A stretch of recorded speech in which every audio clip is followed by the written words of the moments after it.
anhum. Saya akan mulai ikhwah. Abu Bakar ini beliau berada atau berasal dari suku yang masyhur, ya. Suku beliau adalah suku Taim, ya, dari kabilah yang masyhur di Arab, termasuk suku yang banyak memimpin peperangan, suku-suku yang banyak orang-orang yang pintar di situ, orang-orang yang kaya, suku yang punya peradaban yang bagus. Kabilah Taim bin Murrah bin Ka'ab ini, ya, mereka juga dulu waktu di Mekah di zaman jahiliyah khusus mengurus masalah diat. Diat ini apa namanya, denda, ya, upeti yang harus dibayar kalau ada pelanggaran-pelanggaran. Maka semua orang Mekah kalau melanggar, membunuh orang misalnya atau melanggar satu peraturan di Mekah, mereka membayar ke sukunya Abu Bakar, ya, suku Taim ini, lalu mereka lah yang membayarkan kepada keluarga yang tertimpa musibah. Dan Abu Bakar ini adalah kepala suku Taim. Jadi memang dia bukan orang biasa ini. Kepala suku itu, suku Taim yang terkenal tadi. Nama Abu Bakar sebenarnya adalah Abdullah. Namanya adalah Abdullah. Ya, jadi ini Abu Bakar sebenarnya yang terkenal, ya. Makanya para ulama mengatakan secara histori, ya, walaupun itu bukan sebuah pegangan, semua 4 khulafaur rasyidin namanya dimulai dengan Ain, gitu kan.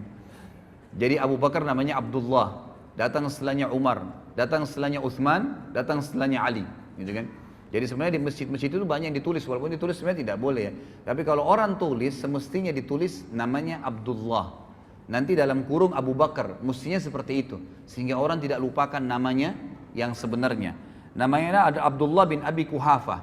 Abi Kuhafa ini nama ayahnya, ya, nama ayahnya. Ya. Uthman bin Amir, Uthman ibn Amir. Dan saya mohon maaf, pernah saya sampaikan di salah satu pengajian saya, sudah diupload di YouTube. Saya keliru pada saat mengatakan, dan semoga Allah ampuni saya pada saat itu, ya. Saya sempat mengucapkan Abu Kuhafa tidak sempat masuk Islam, gitu kan. Padahal sebenarnya Abu Kuhafa sempat masuk Islam, dan ada riwayat sahih yang saya temukan bahwasanya Abu Kuhafa di akhir hidupnya pembebasan kota Mekah sempat digendong oleh Abu Bakar, lalu Abu Bakar menuntunnya di depan Nabi SAW untuk syahadat, dan dia sempat Islam, ya, radhiyallahu anhum ajma'in. Dan ini memang karena saya kemarin kekurangan informasi, tapi insya Allah semoga Allah ampun. Dan ini bukan aib, ikhwah, ya. Perlu ambil pelajaran juga dalam majelis ilmu. Kalau seseorang itu salah, dia mengatakan maaf saya salah, saya keliru, dan diperbaikin. Itu sebenarnya yang benar.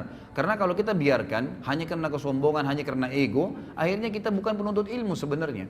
Ya, orang semua bisa salah, mengaku oh ya saya salah, mohon maaf saya keliru, lalu lurus datang kepada jalan yang benar. Itu yang benar. Penuntut ilmu memang begitu. Jadi ada saatnya mereka bisa mengakui kesalahannya dan memang membenarkan kalau mereka benar menyampaikan hujah yang ada, gitu kan. Jadi Abu Kuhafa radhiyallahu anhu meninggal dalam keadaan Islam.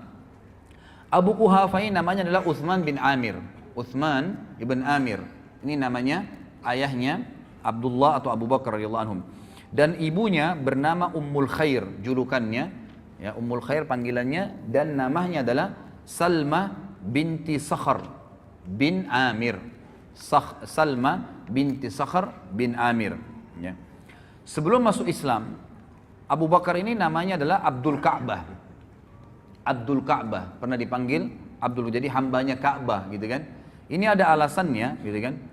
Jadi pada saat ibunya, jadi ada dua, ada di sini ibunya pernah, ya, di suku ibunya itu pada saat Abu Bakar belum lahir, selalu kalau ada anak laki-laki pasti lahir dalam kondisi cacat, ya. Sebelum Abu Bakar lahir beberapa waktu ini, kalau ada yang lahir bayi-bayi pasti cacat, atau memang dari hasil yang tidak sah, gitu kan. Atau kalau ada laki-laki lahir normal, maka meninggal masih bayi. Maka ibunya bernazar, Ummul Khair bernazar, kalau seandainya Allah karuniai dia lahir anak laki-laki, dia akan menamakan Abdul Ka'bah, artinya dia akan abdikan kepada Ka'bah itu, ya, sebagai tanda, ya, pengabdiannya kepada Allah Subhanahu wa taala. Kemudian juga dia memiliki nama yang lain, yaitu Atiq.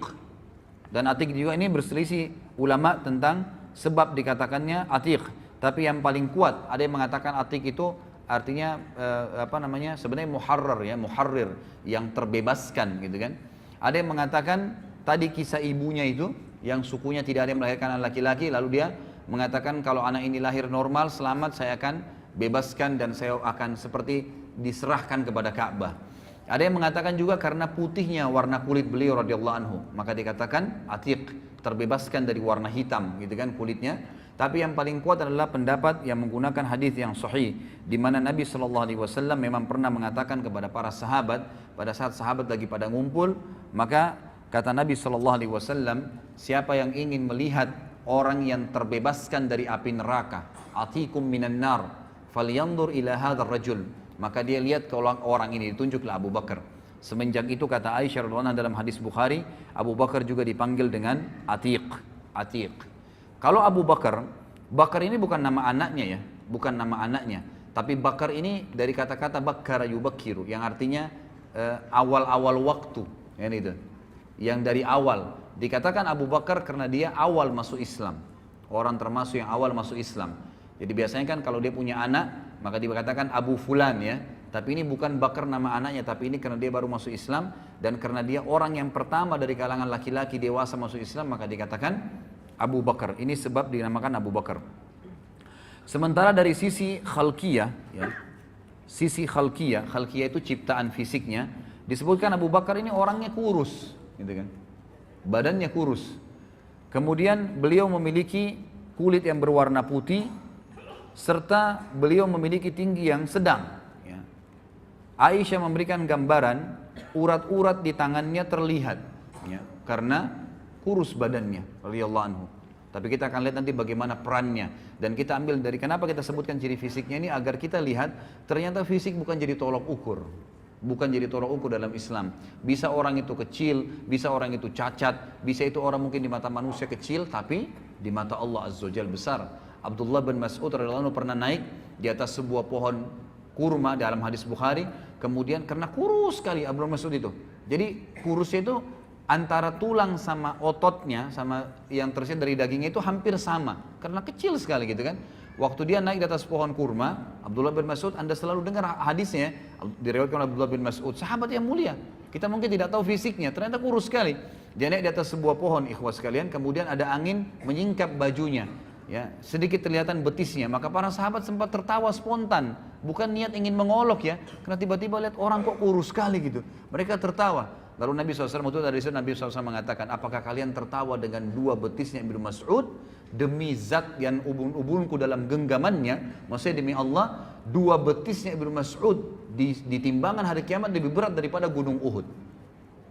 Jadi bukan itu tolokan masalah fisik, walaupun fisik dalam Islam juga boleh dianjurkan untuk dijaga. Tapi kita lihat nanti di sini Allah SWT lebih menuju atau lebih tersasar kepada hati seseorang. Abu Bakar adalah seorang pedagang. Kalau keterampilan beliau adalah pedagang yang sangat mahir, dan beliau memang tinggal di sebuah lokasi ya, di Mekah itu, yang memang lokasi itu seperti umumnya sekarang ya, dia ada seperti komplek gitu ya, di sekitar situ memang yang tinggal orang-orang kayanya Mekah, dan dia tinggal bertetangga dengan Khadijah radhiyallahu anhum ajma'in gitu kan.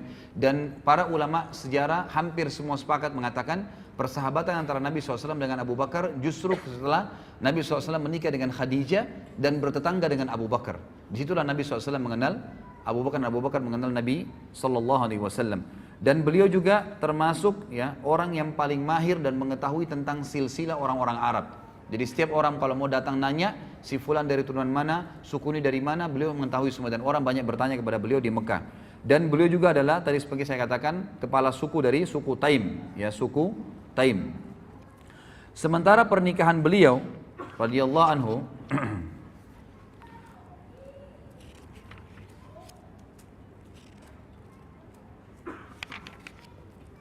pernikahan Abu Bakar radhiyallahu anhu itu ada dua wanita yang dinikahi di masa jahiliyah dan ada dua yang dinikahi di dalam Islam, gitu kan? Tapi semuanya masuk Islam, semuanya masuk Islam, termasuk yang dua dari Mekah. Yang pertama dinikahi oleh beliau adalah Qutailah binti Abdul Uzza, dan sempat melahirkan dua anak. Dari Qutailah ini lahir dua anak yang bernama Abdullah dan Asma. Abdullah bin Abi Bakar dan Asma binti Abi Bakar. Asma binti Abi Bakar ini yang nanti nikah dengan Zubair bin Awam, dan akhirnya punya anak Abdullah ibn Zubair yang dikenal dengan Dzatun Nitaqain, yang merobek bajunya ya, selendangnya kemudian dibuat untuk membungkus bekal, untuk membawa memakan untuk Nabi SAW dan Abu Bakar ayahnya ke Gua Thur, gitu kan? Itu ada kisah sendiri tentunya. Tapi ini Asma, jadi dua anak dari istri yang pertamanya. Kemudian beliau menikah setelah itu ya dengan Ummu Rauman binti Amir bin Uwaimir. Ya. Ummu Rauman ini melahirkan juga dua anak, Abdurrahman dan Aisyah. Jadi ini dari istri keduanya Abu Bakar radhiyallahu anhu. Dan Aisyah ini tentu kita sudah tahu ya, masuk Islam dari awal, kemudian juga menikah dengan Nabi SAW. Tapi Abdurrahman punya kisah sendiri. Abdurrahman ini tidak langsung masuk Islam. Bahkan Abdurrahman sempat ikut bersama orang-orang Quraisy, gitu kan, di perang Badar. Di perang Badar. Dan pada saat dia masuk Islam setelah itu dia mengatakan pada ayahnya, wahai ayahku, waktu perang Badar saya tahu kau mencariku. Jadi ternyata Abu Bakar di perang Badar mencari anaknya. Anaknya yang pertama dia mau bunuh karena dalam keadaan kafir, gitu kan. Lalu saya berusaha menghindar darimu karena saya tidak mau berhadapan denganmu. Kata Abu Bakar, demi Allah kalau kau berhadapan denganku, aku tidak akan berpaling dan aku akan membunuhmu dalam keadaan kafir. Luar biasa. Jadi tidak ada anak pun kalau kafir ya kafir, nggak ada ceritanya, gitu kan. Itu luar biasa bagi radhiyallahu anhum. Kemudian setelah masuk Islam di Madinah, beliau menikah dengan Habibah binti Kharijah. Habibah binti Kharijah ini waktu Abu Bakar hijrah ke Madinah, itu Nabi SAW mempersaudarakan antara Muhajirin dan Ansar kan. Nah Abu Bakar ini dipersaudarakan oleh Nabi SAW dengan Kharijah. Kharijah ini salah satu sahabat Nabi dari Ansar radhiyallahu anhu, gitu kan. Lalu ya Abu Bakar menikahi anaknya dia yang bernama Habibah. Dan Habibah ini memiliki anak satu dari Abu Bakar bernama Ummu Kalthum. Tapi Ummu Kalthum ini lahir pada saat Abu Bakar sudah meninggal dunia. Ya, jadi Habibah ini hidup bersama Abu Bakar sampai akhir masa khilafahnya. Kemudian istri yang dinikahi yang keempat adalah Asma binti Umais. Dan ini melahirkan anak satu bernama Muhammad.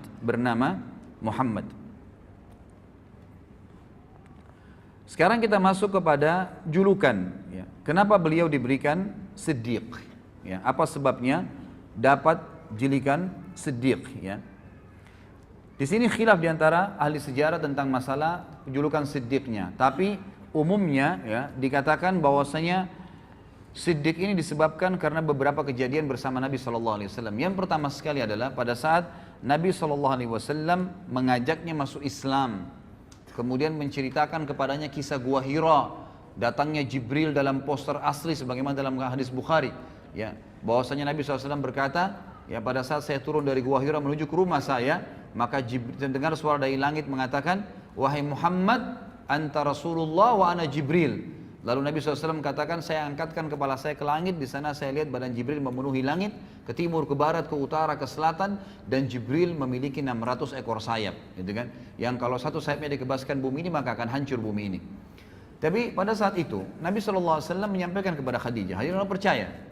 Maka orang yang pertama masuk Islam wanita adalah Khadijah. Lalu orang kedua yang diceritakan adalah Abu Bakar. Dan Abu Bakar pada saat itu begitu Nabi SAW selesai mengucapkan, langsung dia bilang, apa tuntunanmu hai Muhammad? Asyhadu an la ilaha illallah wa asyhadu anna Muhammadar Rasulullah. Langsung syahadat pada saat itu. Tidak ada keraguan sedikit pun. Langsung.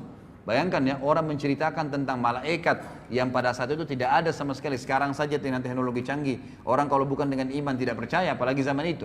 Tapi di sini Abu Bakar tidak ragu sedikit pun. Dan ini adalah bukti yang sangat nyata, ya, kata para ulama tentang wajarnya beliau mendapatkan julukan Siddiq. Karena Siddiq itu artinya adalah mempercayai informasi yang datang dari Allah dan Rasulnya, dan yang kedua mengamalkannya. Kita mulai misalnya dari poin pertama. Jadi ada dua bukti nyata Siddiq itu harus ada pada diri seseorang, mempercayai semua apa yang disampaikan oleh Allah dan Rasulnya, sebagaimana sabda Nabi SAW di dalam hadis yang sahih, ma da'autu ahadan ilal islami illa kanat indahu kabwa wa nazar wa taraddad illa ma kana min Abi Bakr bin Abi Kuhafa ma aqamah hina zakartuhu lahu wa ma taraddada fi. Tidak ada seorang pun yang aku tawarkan Islam kecuali kadang-kadang masih ada pertanyaannya, kadang-kadang masih ada pertimbangannya, kadang-kadang masih ragu, kecuali Abu Bakar. Jadi di sini pertanyaan juga wajar. Khadijah waktu diceritain tentang Gua Hira masih bertanya, gitu kan? Yang lain masih bertanya. Ada orang masih mempertimbangkan, besoknya baru datang syahadat, lusanya baru datang syahadat, gitu kan? Atau orang yang menolak, ragu, kecuali Abu Bakar bin Abi Kuhafa. Maka dia tidak menunggu sedetik pun, sesaat pun. Pada saat aku tawarkan Islam dan aku tentang gua Hira, dia langsung mengikuti dan mengimaninya. Ini berarti ciri siddiq yang pertama. Artinya kalau antum mau jadi orang siddiq, harus antum yakin Allah dan Rasulnya ada dan benar, serta itu jadikan patokan hidup. Yang kedua, ya, kata para ulama, patokan utama orang menjadi siddiq yang Abu Bakar tunjukkan adalah tadbiq al-haq wa nashrihi. Kalau tadi yang pertama adalah sidqu Allah wa Rasuluh. Jadi mempraktekkan kebenaran yang telah Allah dan Rasulnya sampaikan dan menyebarkannya. Buktinya Abu Bakar radhiyallahu anhu pada saat beliau pertama masuk Islam, baru syahadat nih. Dengarin cerita dari Nabi SAW. Baru kalau kita sekarang mungkin ikut pengajian lah. Apa yang beliau lakukan? Pulang ke rumahnya duduk-duduk, nunggu berita. Dari Nabi SAW belum pulang ke rumahnya langsung nyebarin Islam. Kayak antum dari pengajian langsung ketemu teman, telepon. Tadi saya dari pengajian, tadi dibahas masalah ini, tadi ada hadis ini, diceritain. Habis telepon teman yang satu, telepon lagi teman yang satu, mungkin 10-20 teman diteleponin sama dia, diceritain. Pernah gak antum berpikir begitu dari pengajian? Gitu kan? Kadang-kadang akhirnya ngomongnya yang lain, tidak disebarkan. Maka Abu Bakar apa? Setelah syahadat dengan Nabi SAW, detik itu juga langsung menebarkan Islam. Dan ikhwas sekalian, dari 10 orang yang dijamin masuk surga, 6 orang, berarti 7 dengan Abu Bakar ya. Jadi cuma 3 orang yang bukan. 6 orang masuk Islam di tangannya Abu Bakar. Jadi masuk surga nih, gitu kan? Tangan masuk di tangannya beliau. Yang pertama adalah Utsman bin Affan. Nanti pada saat kita bahas Utsman bin Affan, berapa banyak pahalanya Utsman bin Affan ini. Luar biasa, nanti fadilahnya kita akan sebutkan. Dan masuk Islam di tangan Abu Bakar berarti semua perbuatan Utsman diambil pahalanya oleh Abu Bakar. Kemudian Abdurrahman bin Auf. Siapa yang tidak kenal kisahnya luar biasa. Nanti akan kita bahas juga kisahnya. Luar biasa perannya dalam Islam. Dan ini orang-orang yang terpercaya sampai ditunjuk oleh Nabi SAW. Abu Bakar di surga, Umar di surga, Uthman di surga, Abdurrahman bin Auf di surga. Ditunjuk gitu kan, karena perilakunya. Kemudian Talha bin Ubaidillah juga termasuk yang masuk surga. Kemudian Sa'ad ibn Abi Waqqas yang masuk surga. Az-Zubair bin Awam yang masuk surga. Abu Ubaidah bin Jarrah yang mati syahid di perang Mu'tah, gitu kan, juga masuk Islam di tangan Abu Bakar radhiyallahu anhu. Ini luar biasa nih. Dan kata ahli sejarah yang lebih luar biasa lagi, Abu Bakar ini seorang pedagang. Dan orang pedagang ini, gitu kan, dia tidak pernah, dia selalu khawatir. Misal gini, antum lagi coba pertemukan gini, kasus sederhana aja. Antum lagi dagang, lagi ramai pedagang datang, gitu kan. Apa pembeli, mohon maaf, pembeli lagi ramai datang ke toko Anda. Kemudian azan. Apa kira-kira antum lakukan? Berani nggak antum bilang, maaf ya sudah azan, habis sholat, tutup. Ada pembeli 10, masing-masing mau beli 1 juta. 10 juta masuk duit. Kira-kira bisa nggak? Hah? Ini contoh kecil saja. Ya. Jadi kalau pada saat azan tiba, berhenti, maaf ya, sudah azan, saya mau berhenti, tutup. Ikhwah, saya temukan ada orang di Makassar lakukan itu. Ada satu supir angkot ikhwas sekalian, terkenal kisahnya di Makassar. Itu kalau dia lagi jalan, yang biasa supir angkot kita tahu semoga Allah berikan hidayah, kadang-kadang ugal-ugalan, ini enggak rapi kalau di jalan gitu kan. Ternyata dia sering ikut pengajian, taklim, pengajian sunnah di Makassar diikutin sama dia. Maka pada saat dia nak jalan nih, azan duhur nih, dia bilang maaf Bapak Ibu sekalian, azan saya mau sholat di masjid, yang mau ikut sholat silakan, yang tidak mau nggak usah bayar, silakan cari mobil lain. Parkir. Yang ikut sholat, dia dapat pahala orang yang sholat. Ada yang turun, mungkin ada yang ngoceh segala, dibiarin sama dia. Pokoknya sholat. Subhanallah, keluar dari masjid, penuh lagi mobilnya. Ini orang yang sidq. Benar, Allah dulu, yang lainnya urusan ke belakang. Gak ada masalah. Seperti itu contohnya ya. Abu Bakar ini seorang pedagang ikhwas sekalian. Dan pada saat dia syahadat, artinya dia mengkufuri semua Tuhannya orang-orang Mekah yang pada saat itu disembah. Dan konsumen dia terbesar adalah orang-orang Mekah. Dia tidak pernah takut kehilangan konsumennya, gitu kan? Tetap dia buktikan dan dia iklankan kalau dia sudah syahadat. Kemudian juga Abu Bakar tidak pernah ragu dalam hal-hal menginfakkan hartanya di jalan Allah Subhanahu wa taala. Tidak pernah ragu sedikit pun. Dan nanti akan kita berikan banyak contoh-contoh di antara membebaskan budak-budak. Abu Bakar juga nanti akan punya berhubungan dengan masalah Isra Mi'raj. Abu Bakar juga punya ya dipukuli orang-orang Quraisy dan banyak sekali yang berhubungan dengan masalah halal yang kita jelaskan nanti. Baik, saya akan sebutkan sekarang ikhwah keutamaan Abu Bakar radhiyallahu anhu dan keunggulannya. Keutamaan beliau radhiyallahu anhu dibandingkan bukan cuma kita, dibandingkan para sahabat-sahabat juga yang lain, kan? Dikatakan dalam hadis Yang pertama adalah riwayat Imam Bukhari dalam kitab Fadailus Sahaba dari Abu Sa'id Al-Khudri radhiyallahu anhu, ia berkata Rasulullah SAW bersabda, "Inna min amannin nasi alayya fi suhbatihi wa malihi Abu Bakar. Walau kuntu muttakhidan khalilan ghaira rabbi lattakhadtu Abu Bakar. Walakin ukhuwatul Islami wa mawaddatuh. La yabqayanna fil masjid babun illa sudda illa babu Abi Bakar." Sesungguhnya orang yang paling berjasa kepadaku. Ikhwah, ini yang bicara kiai dan guru kita dan Nabi kita Muhammad sallallahu alaihi wasallam. Dia mengatakan apa? Sesungguhnya orang yang paling berjasa kepadaku dengan persahabatan dan hartanya adalah Abu Bakar, yang oleh orang-orang Syiah dikafirkan. Di mana Nabi sallallahu alaihi wasallam, perhatikan bedanya antara perkataan Nabi SAW dengan orang-orang Syiah. Kata Nabi SAW, sesungguhnya orang yang paling berjasa kepadaku dengan persahabatan dan hartanya adalah Abu Bakar.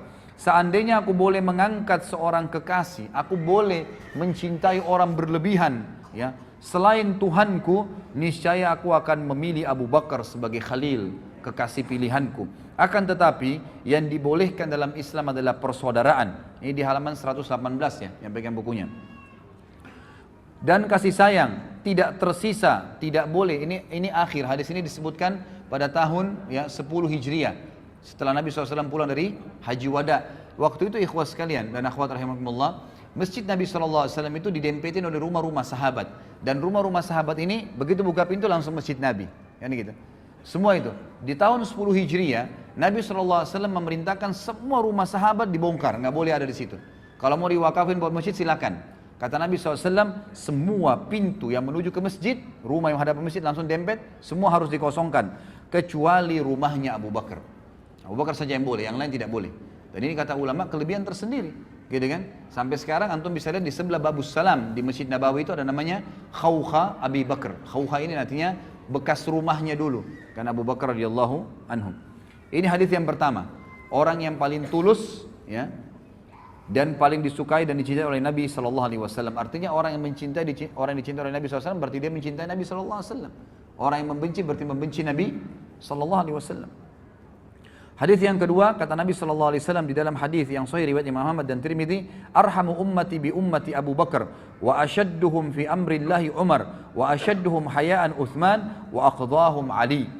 Umatku yang paling sayang kepada umatku itu sendiri adalah Abu Bakar. Orang yang paling menyayangi umat Islam adalah Abu Bakar radhiyallahu anhu. Kemudian orang yang paling kuat dalam mempertahankan agama Allah adalah Umar. Dan orang yang paling memiliki rasa malu dari umatku adalah Utsman. Dan juga orang yang paling menguasai peradilan, yang paling adil dalam berhukum adalah Ali. Dan hadis ini sudah saya sebutkan tadi, hadis yang sahih, gitu kan. Kemudian juga disebutkan oleh Nabi SAW di dalam hadis yang diriwayatkan oleh Imam Ahmad, Tirmidzi, Ibnu Hibban dan disahihkan oleh Syekh Albani.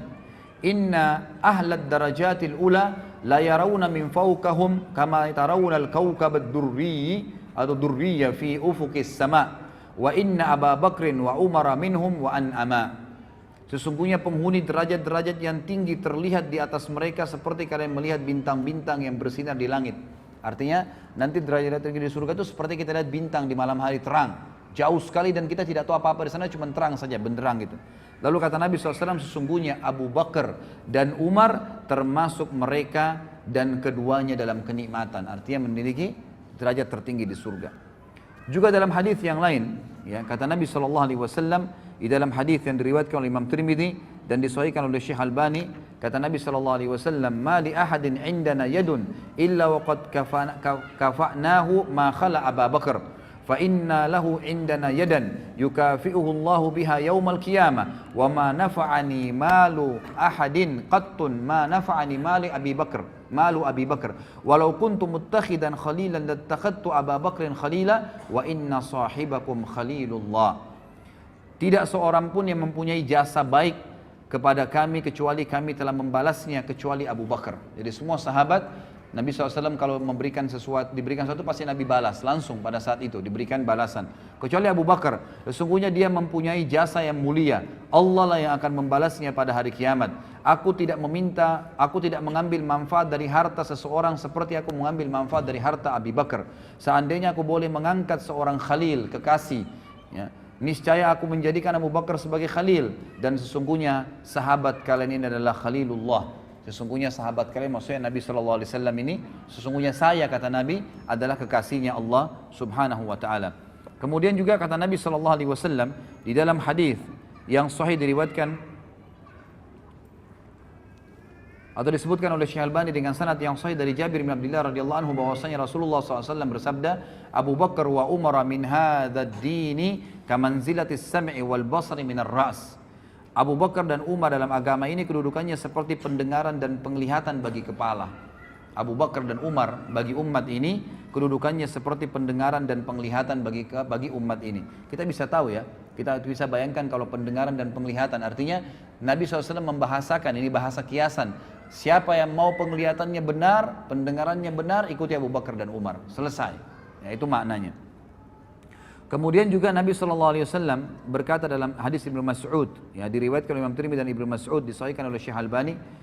Ibnu Mas'ud berkata radhiyallahu anhu bahwasanya Rasulullah SAW bersabda, "Iktadu billadaini min ba'di min ashabi Abi Bakar wa Umar." Teladanilah dua orang setelah peninggalku nanti, ya, dari sahabatku, itulah Abu Bakar dan Umar. Jadi banyak sekali penyampaian dari Nabi SAW seperti ini.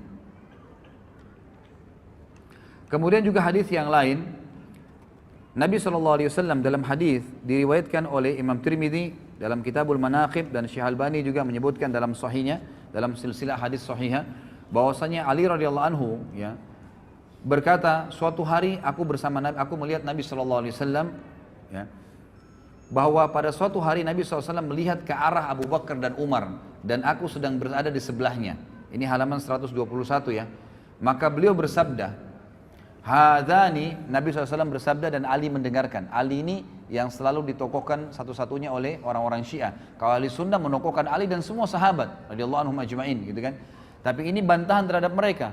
Dalam hadis Tirmidzi dan hadis sahih, kata Nabi SAW, Ali mendengarkan, dan Ali radhiyallahu anhu meriwayatkan hadis ini berkata, pada saat Nabi melihat Abu Bakar berkata, Hadani sayyida kuhuli ahlil jannah minal awwalina wal akhirin illa nabiyyina wal mursalin la tukhbirhuma ya Ali. Dua orang ini adalah sayyid, hulu, orang-orang dewasa penduduk surga dari kalangan orang-orang terdahulu dan orang-orang yang akan datang kemudian, kecuali para nabi-nabi dan rasul. Artinya setelah nabi dan rasul, dari pengikut semua nabi-nabi sebelum Muhammad SAW, sahabat-sahabatnya Nabi Nuh, Nabi Lut, Nabi Isa, Nabi Musa, semua sahabat-sahabat mereka itu semua masih di bawahnya Abu Bakar dan Umar. Karena ini adalah di surga, ya, sebagai pemimpin seluruh penduduk surga dari kalangan orang terdahulu dan orang yang akan datang, kecuali para nabi-nabi dan rasul. Jangan katakan hal tersebut, hai Ali, kepada mereka berdua. Jadi Nabi SAW mengatakan kepada Ali agar tidak menyampaikan kepada Abu Bakar dan Umar. Allahu alam hikmahnya apa, tapi yang jelas seperti itu. Kemudian hadis yang lain riwayat Imam Tirmidzi dan disahihkan oleh Syekh Albani juga, Nabi SAW menjamin bagi Abu Bakar dan sahabat yang lain surga. Beliau bersabda, dari Abdurrahman ibn Auf, beliau mengatakan, aku mendengarkan Nabi SAW bersabda, Abu Bakar fil jannah, wa Umaru fil jannah, wa Uthmanu fil jannah, wa Aliyun fil jannah, wa Talhatu fil jannah, wa Zubairu fil jannah, wa Abdurrahman ibn Auf fil jannah, wa Sa'ad bin Abi Waqqas fil jannah, wa Sa'id bin Zaid fil jannah, wa Abu Ubaidah fil jannah. Abu Bakar di surga, Umar di surga, Uthman di surga, ini jaminan semua, ya. Ali di surga, Talha di surga, Zubair di surga, Abdurrahman ibn Auf di surga, Sa'ad bin Waqqas di surga, Sa'id bin Zaid di surga, dan Abu Ubaidah bin Jarrah di surga. Kemudian juga Nabi SAW telah bersabda kepada Abu Bakar, ya, dan ini disebutkan, diriwayatkan oleh Imam Tirmidzi dan dikatakan oleh beliau hadisnya hasan sahih. Abdullah bin Umar berkata radhiyallahu anhuma, ia berkata, sungguhnya Rasulullah SAW bersabda kepada Abu Bakar, anta sahibi alal haud wa sahibi fil ghar. Engkaulah adalah sahabatku di haud, di telaga nanti. Maksudnya orang yang paling pertama menemani Nabi SAW untuk menunggu umat Muhammad SAW, dan sahabatku di gua. Dan kata para ulama hadis, artinya Abu Bakar tanpa hisab dia sudah menunggu di haud bersama Nabi SAW. Kemudian pengarang buku Tuhfatul Ahwadhi yang terkenal ya, mengatakan sabda Nabi SAW, engkau adalah sahabatku di Haud, yakni telaga Al-Kautsar, dan sahabat kedua yang di gua Thur, tempat keduanya bersembunyi pada saat mereka hijrah ke Madinah. Pernah juga terjadi, disebutkan di dalam hadis di halaman 123, footnote nomor 26, diriwayatkan Imam Bukhari dan Abu Daud dan juga Imam Tirmidzi. Waktu Nabi SAW naik ke atas gunung Uhud, ya, kemudian bersama dengan Abu Bakar, Umar dan juga Uthman. Lalu goncanglah Uhud itu. Pada saat terjadi perang Uhud ya, Nabi SAW dan para sahabat berlindung di atas gunung Uhud. Ya. Kemudian goncang gunung Uhud, maka Nabi SAW menyentakkan kakinya sambil berkata, Uthbut Uhud, fa innama alaika nabiyyun wa siddiqun wa syahidan. Tenanglah wahai Uhud, di atasmu ada seorang nabi, seorang siddiq, Abu Bakar, dan 2 orang yang syahid. Maksudnya Umar dan Uthman radhiyallahu anhum ajma'in. Tentu ini cukup banyak ya, cukup banyak hadis-hadis yang berhubungan dengan fadilah beliau radhiyallahu anhu, dan ini juga tidak bisa saya sebutkan semua, gitu kan. Yang jelas di sini kita bisa melihat atau mengambil bagaimana Abu Bakar itu punya kedudukan di mata Nabi sallallahu alaihi wasallam. Ada di antara riwayat yang saya pilihkan adalah pernah terjadi di dalam riwayat yang sahih. Ini disebutkan oleh Imam Bukhari di dalam bab Al-Fadail. Maksudnya Fadail Sahabat ya. Dari Abu Darda lalu berkata, aku sedang duduk bersama Nabi SAW, tiba-tiba Abu Bakar datang terpongo-pongo, ya, atau tergopo-gopo sambil memegang ujung kainnya, sampai lututnya sedikit terlihat. Maka Nabi SAW bersabda, sahabat kalian sedang menghadapi masalah penting. Yaitu Nabi SAW sedang duduk dengan sahabat-sahabat Nabi yang lain, tiba-tiba Abu Darda meriwayatkan, Abu Bakar datang dan tergopo-gopo, bergesa-gesa, sambil mengangkat bajunya karena buru-burunya gitu. Lalu Nabi SAW berkata, sahabat kalian, maksudnya Abu Bakar yang sedang datang ini lagi ada masalah. Maka Abu Bakar mengucapkan salam lalu berkata, ya Rasulullah, antara aku dengan Ibnu Khattab, maksudnya Umar bin Khattab, ya, terjadi sesuatu. Aku terlanjur mengucapkan kalimat yang seakan-akan menghinanya, gitu kan. Kemudian aku menyesal, aku memintanya untuk memaafkanku, namun dia tidak berkenan. Dan ini pelajaran lain ya, bahwasanya Abu Bakar juga punya salah. Bukan berarti tidak pernah salah sama sekali. Tapi Abu Bakar dengan siddiqnya, seperti yang saya ucapkan ikhwan, salah, oh iya maaf saya salah, maafin, lalu tinggalkan. Bukan berarti memelihara kesalahan itu. Lalu dia mengatakan, saya minta maaf kepada Umar, tapi Umar tidak berkenan memaafkan, maksudnya masih jengkel gitu ya. Maka aku datang ke sini, maka Rasulullah SAW bersabda dalam hadis Bukhari ini, yaghfirullahu laka ya Abu Bakar, pasti Allah sudah ampuni kamu wahai Abu Bakar.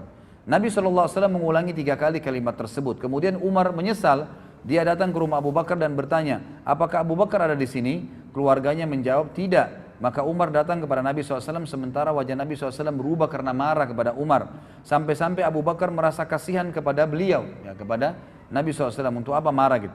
Abu Bakar lalu berlutut di depan Nabi SAW dan berkata, ya Rasulullah, akulah yang salah. Aku yang salah ya Rasulullah, maksudnya bukan Umar, dan aku yang mau minta maaf, sambil berlutut depan Nabi SAW. Lalu kata Nabi SAW apa? Ini pelajaran besar, padahal Abu Bakar yang berbuat salah ya, cuma karena dia sudah akuin apa yang terjadi. Kata Nabi SAW, innallaha, dalam hadis Bukhari ini, ba'athani ilaikum fakultum kadzabta wa qala Abu Bakar sadaqa wa wasani binafsihi wa mali fahal antum tariku li sahibi fahal antum tariku li sahibi. Sesungguhnya Allah mengutusku di Mekah, kemudian kalian semua berkata engkau berdusta. Termasuk Umar kan, pertama tidak mengimani Nabi SAW, mengikuti orang-orang Quraisy mengatakan Muhammad berbohong.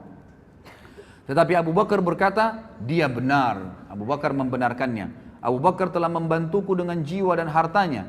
Apakah kalian berkenan membiarkan dan memaafkan sahabatku untukku? Apakah kalian berkenan membiarkan sahabatku untukku?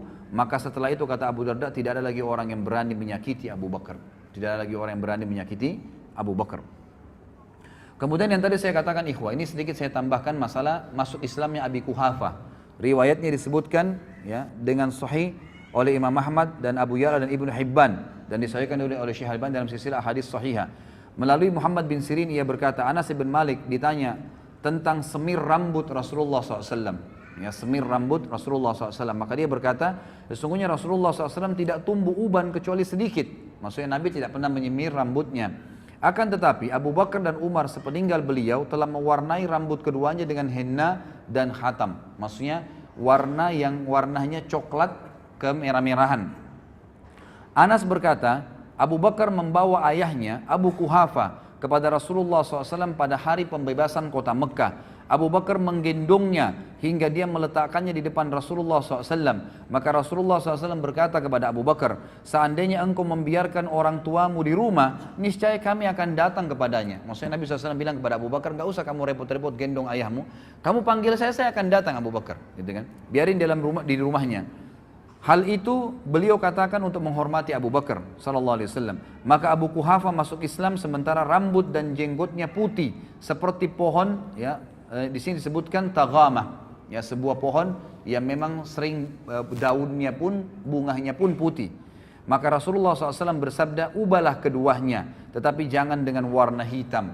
Jadi hadis ini sebenarnya menyebutkan tentang masalah bolehnya mewarnai selain putih ke warna selain hitam. Boleh merah, boleh warna yang lain yang kira-kira tidak menyolok, tapi yang dipakai Abu Bakar Umar adalah henna. Henna ini warna coklat kemerah-merahan. Allahu alam, ini yang dibolehkan.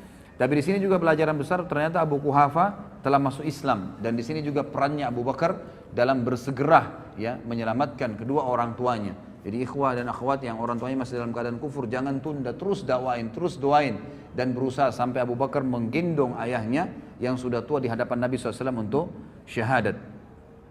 Kemudian juga Abu Bakar adalah orang yang paling dicintai, sebagaimana Amr bin As disebutkan dalam hadis riwayat Muslim dan Tirmidzi. Amr bin As ini sahabat Nabi yang terkenal sekali. Ya, pakaiannya selalu bersih, tampan orangnya, selalu wibawa. Orang kalau lihat suka sekali Amr bin As, gitu kan? Dia yang ditunjuk oleh Umar bin Khattab menjadi membebaskan Mesir, Afrika, dan menjadi gubernur di Mesir, gitu. Amr bin As ini, saking setiap ketemu dengan Nabi SAW, ikhwah, selalu Nabi ajak ngomong, selalu ngobrol. Jadi Amr bin As ini mengira dialah orang yang paling dicintai. Dan ini termasuk bahasan dalam akhlak Nabi SAW. Nabi selalu bermuamalah dengan orang, siapapun sama semua, gitu, sama semua. Sampai orang itu mengira dia orang yang paling dicintai. Amr bin As dengan bangga berkata, ya Rasulullah, aku ingin bertanya pada anda, depan sahabat-sahabat yang lain nih. Dia pikir karena selama ini muamalahnya Nabi khusus gitu sama dia. Lalu dia bilang, siapa orang yang paling anda cintai ya Rasulullah? Kata Nabi SAW, Aisyah, ya, istrinya. Lalu kata sahabat, kata Amr bin As, bukan ya Rasulullah, laki-laki maksud saya, gitu kan? Langsung kata Nabi SAW, ayahnya, maksudnya Abu Bakar. Jadi di sini Amr bin As sempat terkagetkan, dia pikir dialah selama ini orang yang paling dicintai oleh Nabi SAW. Abu Bakar, ikhwah, satu-satunya orang yang mendapatkan jaminan akan masuk dari 8 pintu surga dan akan dipanggil namanya hari kiamat dan didengar oleh seluruh orang. Sebagaimana disebutkan di dalam hadis riwayat Imam Bukhari dan Muslim. Kata Nabi SAW dari Abu Hurairah radhiyallahu anhu, man anfaqa zawjaini min syai'in minal asya'i fi sabilillah du'iya min abwabil jannah. Ya Abdullah hadza khair. Wa man kana min ahli salati du'iya min babis salah. Wa man kana min ahli jihadi du'iya min babil jihad. Wa man kana min ahli sadaqah du'iya min babis sadaqah. Wa man kana min ahli siyami du'iya min babis siyam wa babir rayyan. Ya. Jadi di sini dikatakan barang siapa yang menginfakkan sepasang harta. Maksudnya di sini adalah dia menginfakkan dirham dan dinar, itu kan? Seperti itu, atau 2 hewan jantan dan betina. Dari segala sesuatu di jalan Allah, dia dipanggil dari pintu-pintu surga. Wahai hamba Allah, ini adalah kebaikan. Barang siapa yang termasuk orang-orang yang mendirikan solat, maka dia dipanggil dari pintu solat. Siapa yang berjihad, dipanggil dari pintu jihad. Siapa yang bersedekah, dipanggil dari pintu sedekah. Barang siapa yang termasuk, ya, orang-orang yang berpuasa, dipanggil dari pintu puasa. Dan itu namanya pintu rayyan. Ya. Artinya gini ikhwan, semua pintu itu nanti sesuai dengan amal-amal ibadahnya orang. Ada orang yang punya di setiap pintu istana, dia bisa datangin kapan saja kalau dia mengerjakan jenis-jenis ibadah ini. Kata Abu Bakar, ya Rasulullah, adakah orang yang dipanggil dari semua pintu itu, semua dia bisa dapat di surga? Enggak ada pintu yang tidak dipanggil, gitu kan? Maka kata Nabi SAW, ya, dan aku berharap engkaulah orangnya. Engkaulah orangnya. Jadi ini pernyataan yang jelas, ya, bagaimana Abu Bakar radhiyallahu anhu ditunjuk oleh Nabi SAW termasuk orang yang dipanggil dari 8 pintu tersebut. Ada banyak orang tidak menyadari, ikhwas sekalian, bahwasanya hidup, ya, yang paling baik adalah mencintai Nabi SAW. mencintai Nabi sallallahu alaihi wasallam. Dan tidak ada orang ikhwah yang mencintai Nabi SAW melebihi Abu Bakar. Tidak ada orang yang mencintai melebihi Abu Bakar. Ada kisah ikhwah panjang sekali, saya ringkaskan begini. Pada saat Abu Bakar, ya, pada saat Nabi SAW sedang tawaf, dan hadis ini disebutkan oleh Ibnu Hajar dalam Bidayah wan Nihayah, dan rawi-rawinya semua thiqat, dan Al-Haythami juga menyebutkan dalam Majma', dan juga rawi-rawinya semua dikatakan oleh Bazzar thiqat, dan Bazzar menukil riwayat ini sepanjang, selengkapnya semua, dan ini hadis sahih. Suatu hari Nabi SAW sedang tawaf di Ka'bah, kemudian tiba-tiba Nabi SAW dikeroyokin oleh orang-orang Quraisy. Pada saat dikeroyokin oleh orang-orang Quraisy, gitu kan, maka ada yang menarik baju Nabi SAW, ada yang mendorong Nabi SAW, ada yang berusaha memukul Nabi SAW, dikeroyokin, gitu kan. Dan tidak ada satu orang pun yang berani untuk membela Nabi SAW waktu itu. Sampai datangnya Abu Bakar, ya. Abu Bakar kebetulan waktu itu dikatakan adalah kepala suku Taim. Datang kemudian mendobrak orang-orang Quraisy tersebut. Dan Ali berkata, pada saat itu kami semua menyaksikan, ya, tidak ada seorang pun di antara kami yang berani membela Nabi SAW karena banyaknya orang-orang Quraisy yang mengurumuni Nabi SAW. Sampai datangnya Abu Bakar, lalu Abu Bakar memindahkan mereka satu persatu, mendorong dan memukuli satu sama yang lain sambil berkata, ya, apakah kalian mau membunuh seseorang yang mengatakan Tuhanku Allah? Lalu datanglah orang-orang Quraisy mengurumuni Abu Bakar sampai datangnya seseorang yang bernama Utbah bin Rabi'ah. Ya, ini Utbah bin Rabi'ah nanti yang mati di perang Badar, terbunuh di tangan Hamzah radhiyallahu anhu, ya. Maka Utbah bin Rabi'ah pun memegang Abu Bakar lalu menghantamkan sendal yang terisikan dengan dobel karet yang keras ke wajah Abu Bakar dan menjatuhkan Abu Bakar ke tanah, lalu duduk di atas dadanya dan terus memukuli Abu Bakar sampai tidak bisa dibedakan antara hidung dan wajah Abu Bakar karena banyaknya darah yang mengalir, dan akhirnya Abu Bakar pun terpinsankan. Lalu datanglah suku Taim membela Abu Bakar sampai-sampai mereka memikul Abu Bakar, ya, dengan dengan kain, sehelai kain, dan mereka membawa ke rumahnya. Dan waktu itu Ummul Khair, ya, ibunya Abu Bakar masih ada, dan Ummu Khair pun ini duduk sambil menyangka Abu Bakar anaknya sudah meninggal dunia. Mereka terus berusaha memanggilnya, menyadarkannya, membersihkan luka-lukanya sampai sore hari. Pada saat sore hari ternyata Abu Bakar masih bangun dan ternyata dia cuma pingsan. Kalimat yang paling pertama diucapkan oleh Abu Bakar pada saat bangun, bagaimana keadaan Rasulullah Muhammad SAW dalam kondisi sakit keras, gitu kan? Lalu orang-orang sukunya yang kafir-kafir, yang memang tadinya memang membela karena kesukuan, mengatakan tinggalkan saja dia. Bukannya dia peduli dirinya, malah dia peduli dengan temannya, gitu kan? Maka Abu Bakar pun tetap mengucapkan kalimat, bagaimana keadaan Rasulullah kepada ibunya. Kata Ummul Khair, waktu itu belum masuk Islam, ya. Dia mengatakan, saya tidak tahu tentang keadaan temanmu. Kata Abu Bakar, coba tanya kepada Ummu Jamil bint Khattab. Ini salah satu muslimah, sahabiat, gitu kan. Coba tanyakan kepada Ummu Jamil. Ini yang pegang buku di halaman 130, 131 ya kisahnya. 130 sampai 131. Jadi ini saya ringkaskan. Sekarang saya sedang bahas 131 di paragraf pertama. Pergilah kepada Ummu Jamil binti Khattab, tanya kepadanya. Ummu Jamil ini kebetulan seorang sahabiat yang sudah masuk Islam, gitu kan.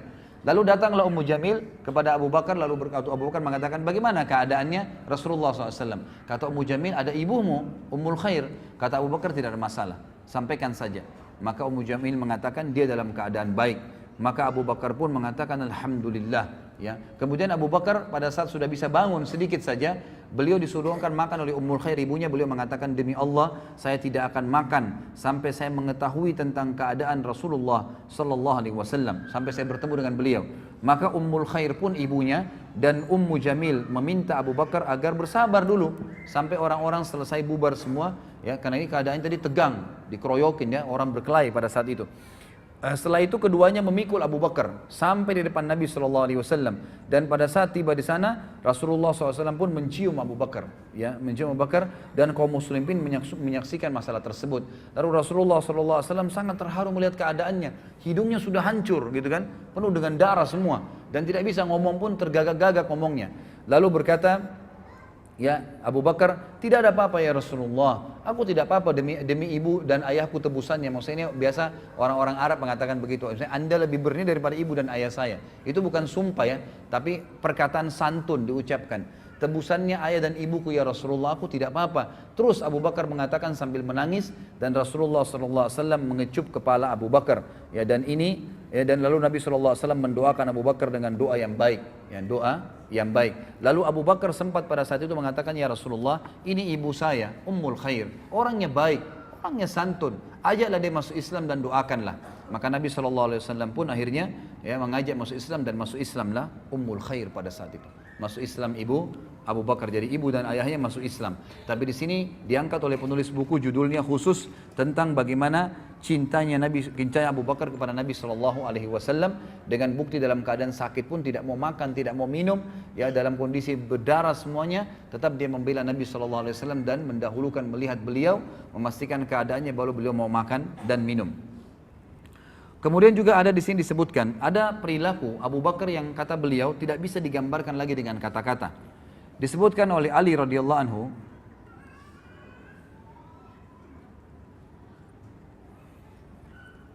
riwayat ini disebutkan dalam Tarikh Khulafa halaman 37. Athar ya, sebuah athar yang sahih. Ali radhiyallahu anhu berkata, sungguh aku telah melihat Rasulullah SAW dikerumuni oleh orang-orang Quraisy. Sebagian mendorong beliau dan sebagian lagi mengoyak-ngoyak badan beliau. Mereka berkata, engkaulah orang yang menjadikan Tuhan-Tuhan yang banyak menjadi Tuhan yang satu. Ali berkata, demi Allah, tidak seorang pun dari kami berani mendekat selain Abu Bakar. Dia mendorong sebagian dari mereka, menyingkirkan sebagian dari mereka, dan memukul sebagian lagi. Dia berkata, celakalah kalian. Apakah kamu akan atau kalian membunuh orang-orang, ya, seseorang yang dia mengucapkan Tuhanku Allah, sebagaimana disebutkan dalam surah Ghafir ayat 28. Kemudian Ali mengangkat jubah yang dipakainya, dia menangis sampai jenggotnya basah. Maksudnya Ali menangis pada saat menceritakan kisah ini. Kemudian berkata, aku bertanya kepada kalian dengan nama Allah, apakah seseorang laki-laki beriman dari keluarga Fir'aun lebih baik daripada Abu Bakar? Mana yang lebih baik? Kan dalam Al-Quran diceritakan ya, ada keluarganya Fir'aun yang menyembunyikan imannya. Tapi itu dianggap orang yang beriman pada saat itu. Ali mengatakan, siapa yang lebih baik menurut kalian? Yang disebutkan orang yang beriman dari keluarga Fir'aun yang menyembunyikan imannya atau Abu Bakar? Mereka terdiam, maka Ali berkata sambil menangis, mengapa kalian tidak menjawabku? Demi Allah, satu saat saja, maksudnya kalau kita sekarang sedetik saja, dari Abu Bakar lebih baik daripada 1000 waktu-waktu atau saat dari laki-laki yang beriman dari keluarga Fir'aun. Laki-laki itu menyembunyikan imannya, sementara Abu Bakar mengumumkan imannya. Abdullah bin Umar juga berkata, pada saat Nabi SAW sedang berada di halaman Ka'bah, Uqbah bin Abi Mu'aid datang lalu mencengkeram pundak Rasulullah SAW dan melilitkan kainnya di leher Rasulullah SAW. Dia mencekik beliau dengan kuat, maka datanglah Abu Bakar, dia mencengkeram pundak Uqbah dan menyingkirkannya dari Rasulullah SAW sambil berkata, dan ini turun menjadi ayat. Perkataan Abu Bakar turun menjadi ayat. Surah Ghafir ayat 28, A'udzu billahi minasyaitonir rajim, ataqtuluna rajulan ay yaqula rabbi Allah wa qad ja'akum bil bayyinati min rabbikum. Apakah kalian mau membunuh seorang laki-laki yang berkata Rabbku adalah Allah, padahal sungguh dia telah datang kepadamu dengan bukti-bukti yang nyata dari Rabb kalian. Di sini juga penulis mengatakan tidak pantas bagiku membuka rahasia Rasulullah SAW. Jadi ada sebuah kasus terjadi waktu Hafsah binti Umar. Tahu Hafsah siapa ya? Siapa Hafsah? Hah? Siapa? Istri Umar. Istri Rasulullah SAW, anaknya Umar. Ya. Hafsah binti Umar, salah satu ummahatil mu'minin, itu janda dia. Waktu suaminya meninggal, namanya Khunais ibn Huzafa As-Sahmi. Ini salah satu sahabat yang mulia dari Madinah ya, yang meninggal dunia, wafat di Madinah pada saat itu. Dia dari Mekah tapi meninggal di Madinah. Lalu Umar berkata,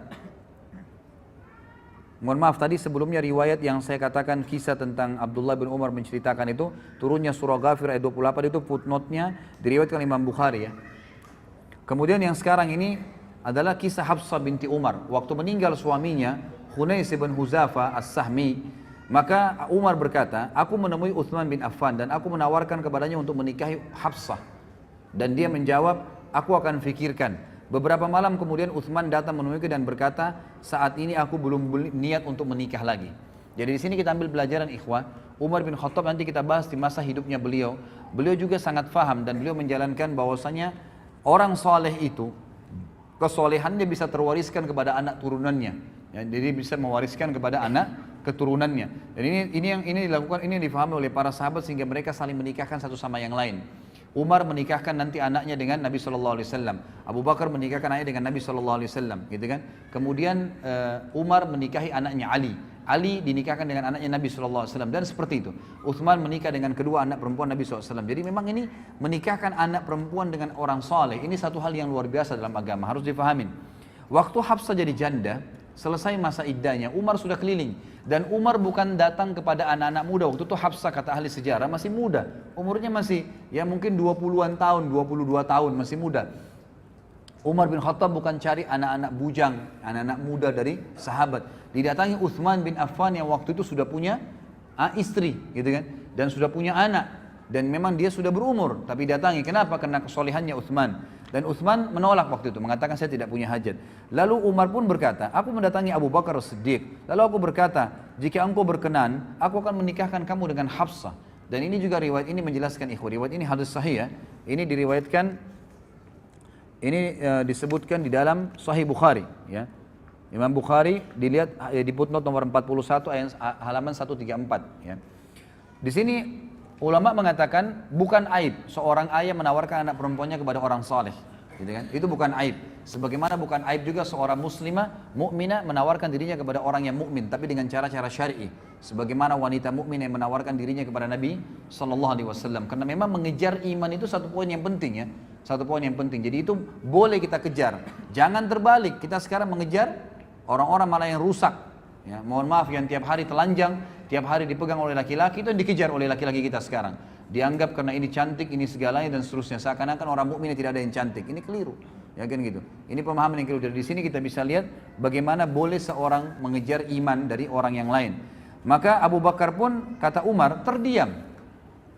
Dan aku ya lebih baik menerima perkataan jawaban dari Abu Bakar daripada Abu Bakar diam. Maka saya pun merasa tersinggung Umar waktu itu. Kenapa kok diam?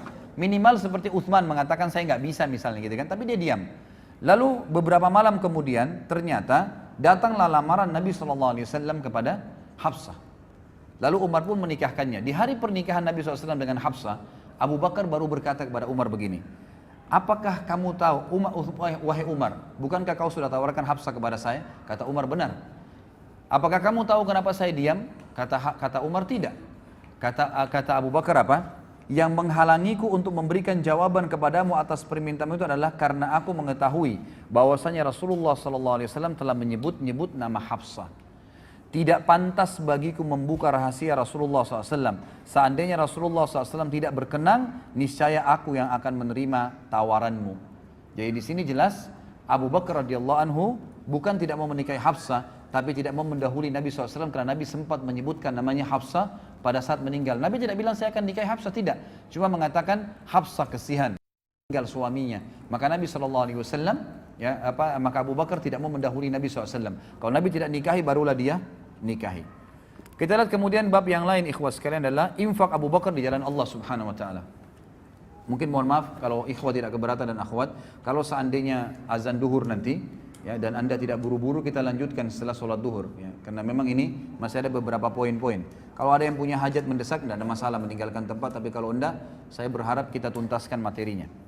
Kita masuk ke poin yang lain adalah infak Abu Bakar di jalan Allah Subhanahu Wa Taala. Infak Abu Bakar di jalan Allah Subhanahu Wa Taala disebutkan dalam hadis ya, diriwayatkan oleh Imam Bukhari, disebutkan oleh Tabarani dalam Kitabul Al-Kabir dari Ibnu Abbas dan dihasankan oleh Syekh Albani. Kata Nabi SAW, ma ahadun a'lamu indi yadan min Abi Bakar wasani binafsihi wa mali wa angkahani ibnatah. Tidak ada seorang pun yang lebih besar jasanya kepadaku daripada Abu Bakar. Dia telah membantuku dengan jiwa dan hartanya, tambah lagi dia menikahkanku dengan putrinya. Maksudnya Aisyah radhiyallahu anha. Tentu Umar bin Khattab tadi menunggu Nabi SAW yang melamar. Tapi ini enggak, Nabi SAW yang dinikahkan oleh Abu Bakar dengan anaknya Aisyah. Kemudian dikatakan juga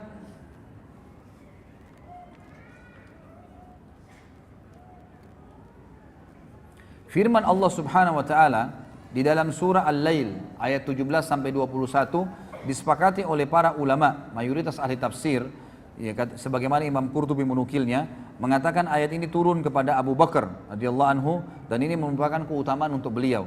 Turun firman Allah Al-Lail 17 sampai 21 bunyinya a'udzubillahi minasyaitonirrajim wa sayujannabuhal atqa alladhi yu'ti malahu yatazakka wa ma li ahadin indahu min ni'matin tujza illa ibtigha'a wajhi rabbihil a'la wa la sawfa yarda.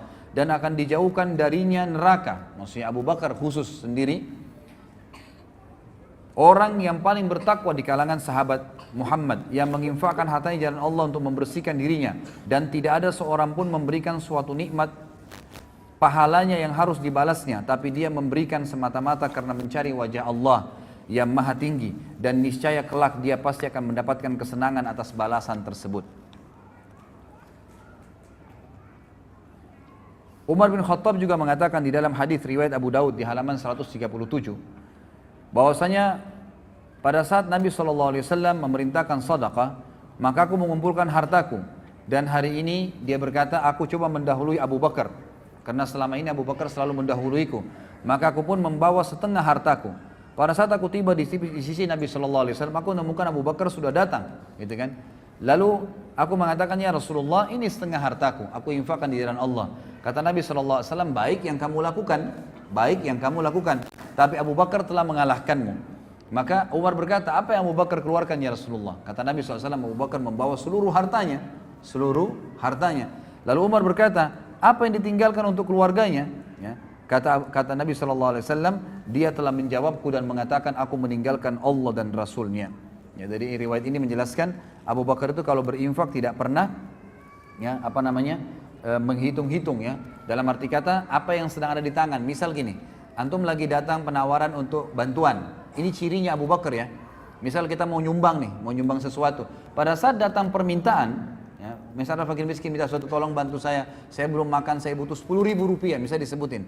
Maka 10.000 itu dikasih langsung. Begitu cirinya. Jadi apa yang dia miliki dikasih semua. Pada saat itu bukan diambil semua yang dia miliki dan dia tabung pun tidak. Di rumahnya, dimanapun, tapi yang dia siapkan pada saat itu langsung dikasih semua oleh Abu Bakar, itu cirinya. Gitu kan. Jadi ada kesalahpahaman kadang-kadang dengan ikhwah, seakan-akan Abu Bakar menghabiskan semua karena disebutkan dalam beberapa riwayat yang lain yang sahih, Abu Bakar masih punya kebun-kebun, punya pendapatan-pendapatan dari penjualan, gitu kan, yang ada. Jadi bukan seluruh harta diambil, dijual pun semua kebunnya, enggak. Tapi yang ada siap pada saat itu, pada hari itu semua dikeluarkan di jalan Allah Subhanahu Wa Taala. Abu Bakar juga dinafikan oleh Nabi SAW dari beliau, ya, kesombongan, dan dipastikan beliau tidak sombong dalam hidupnya. Sebagaimana kita sudah jelas hadis, ya, yang sahih, dan hadis ini diriwayatkan Imam Bukhari. Abdullah bin Umar berkata radhiyallahu anhu bahwasanya Rasulullah SAW bersabda, man jarra thawbahu khuyala lam yandurillahu ilaihi yaumal qiyamah. Siapa yang menjulurkan pakaiannya karena sombong, niscaya Allah tidak akan melihat kepadanya pada hari kiamat. Lalu Abu Bakar berkata, wahai Rasulullah, kadang-kadang saya kalau lagi sholat, ya, atau saya lagi jalan, maka baju saya melorot, sarung saya, ya, pakaian bawah saya melorot karena kurusnya beliau radhiyallahu anhu. Maka Nabi SAW mengatakan, memastikan, innaka lasta tasna'u dzalika khuyala. Sesungguhnya engkau tidak termasuk orang yang melakukan karena kesombongan. Jadi dalil ini memang sahih riwayat Bukhari, tapi banyak orang salah faham, ikhwah dan akhwat sekalian. Mereka mengatakan tidak ada, ini menandakan orang kalau isbal, celananya atau pakainya di bawah mata kaki, nggak apa-apa, yang penting tidak sombong. Ini salah pemahamannya. Dan ini sudah kita jelaskan di dosa-dosa besar. Anda bisa lihat di YouTube dosa besar saya lupa berapa, tapi yang jelas membahas tentang masalah isbal.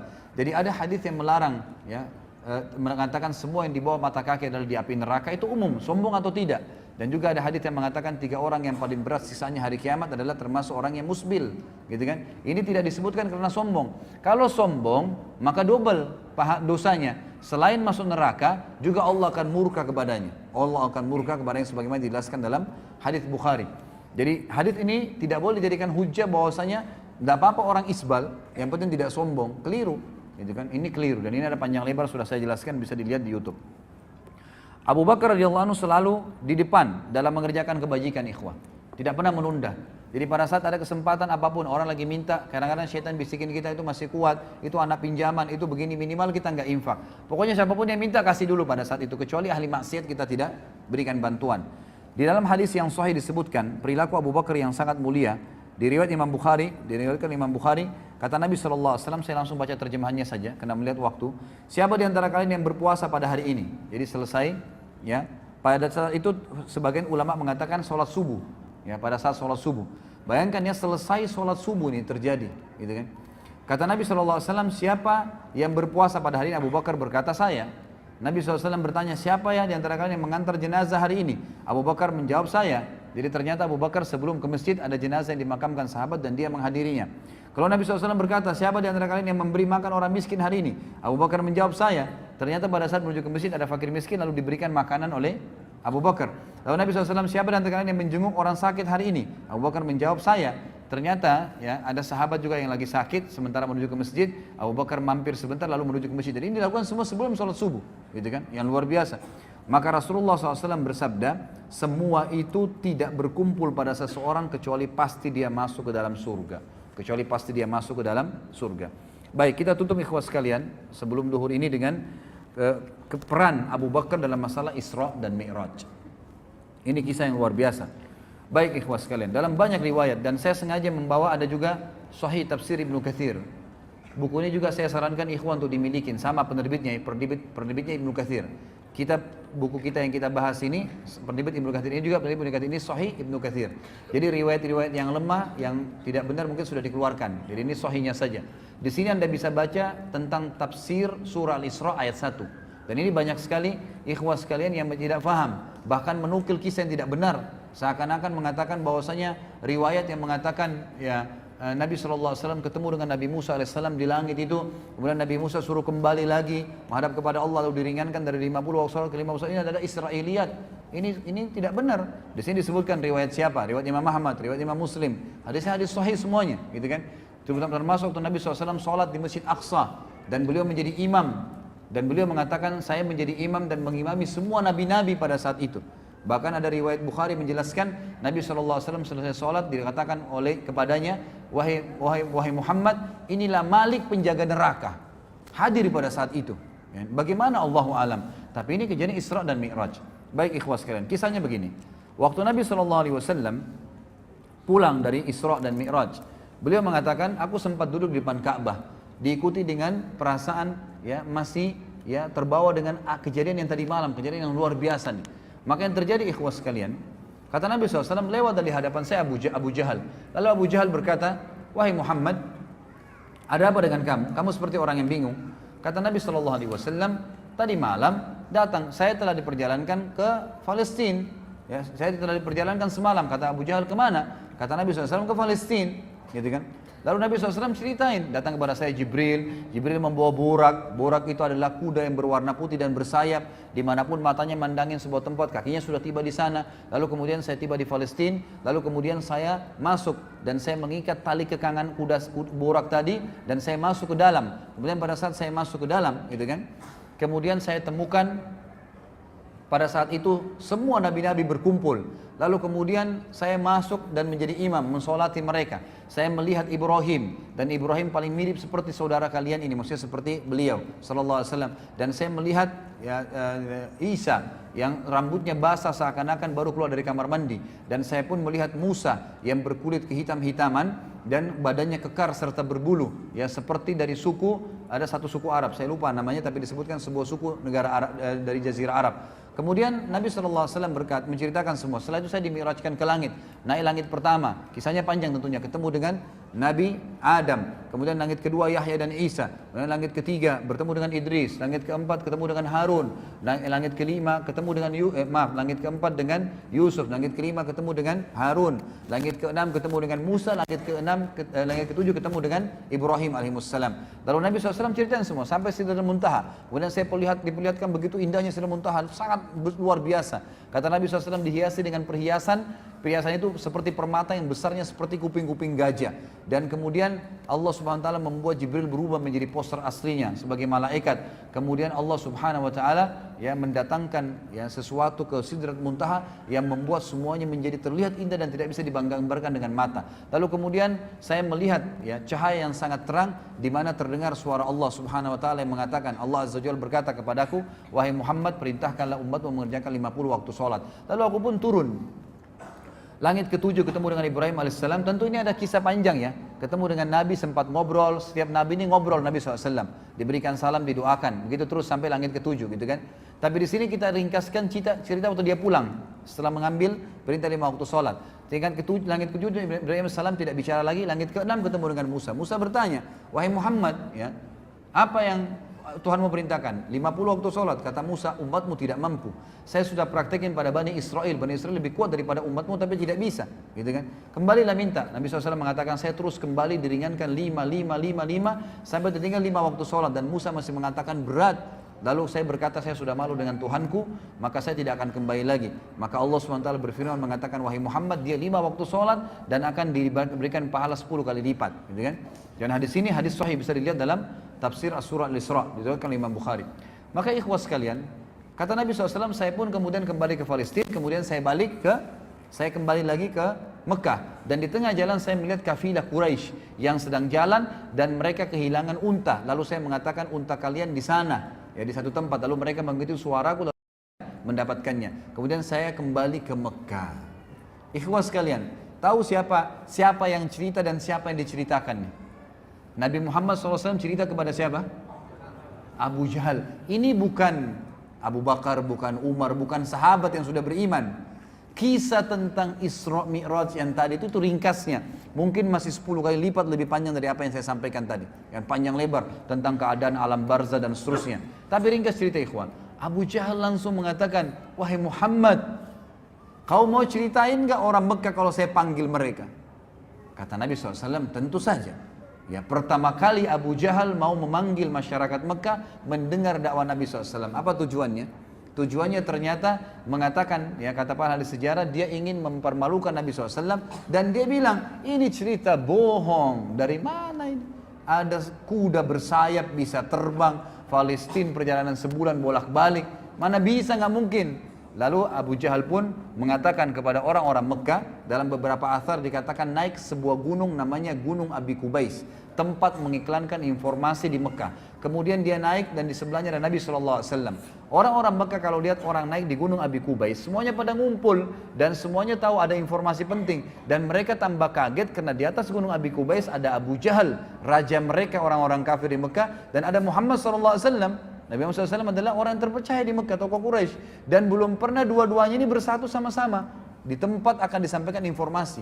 Orang-orang kafir Mekah berkumpul karena Abu Jahal, para sahabat kumpul karena Nabi SAW. Apa yang terjadi ikhwan? Abu Jahal mengatakan, silakan Abu Bakar, silakan Rasulullah, silakan Muhammad, sampaikan.